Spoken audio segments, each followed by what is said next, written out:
வணக்கம். இன்றைக்கி என்ன வீடியோ பார்க்க போகிறோன்னா ரொம்பவே சூப்பராக பஞ்சு போல் அதிரசம் செய்ய போகிறோம். எப்படி செய்யலான்னு பார்க்கலாமா?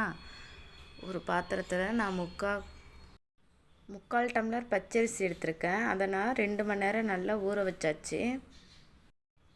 தண்ணியை நல்லா வடிகட்டிட்டு மிக்சியில் போட்டுக்கலாம். கூடையே ஏலக்காயும் சேர்த்து நல்லா அரைச்சோம்னா நல்லா வாசனையாக இருக்கும். பாருங்கள், அரைச்சாச்சு. மாவு நல்லா சாஃப்டாக வந்திருக்கு பாருங்கள்.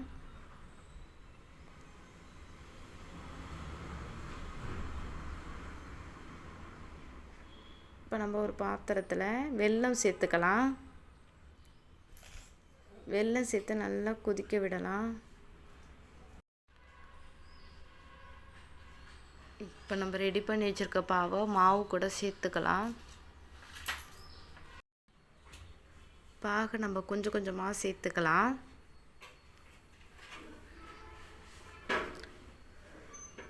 அவ்வளோதாங்க, நல்லா மிக்ஸ் பண்ணியாச்சு. இதை நம்ம ஒரு 5 மணி நேரம் ஊற வச்சோம்னா அதிரசம் இன்னும் டேஸ்ட்டாக இருக்கும். ஒரு கடாயில் ஆயில் சேர்த்துக்கலாம்.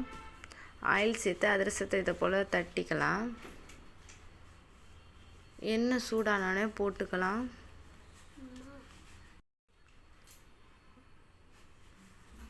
பாருங்கள், ரொம்ப சூப்பராக ரெடி ஆகிட்டு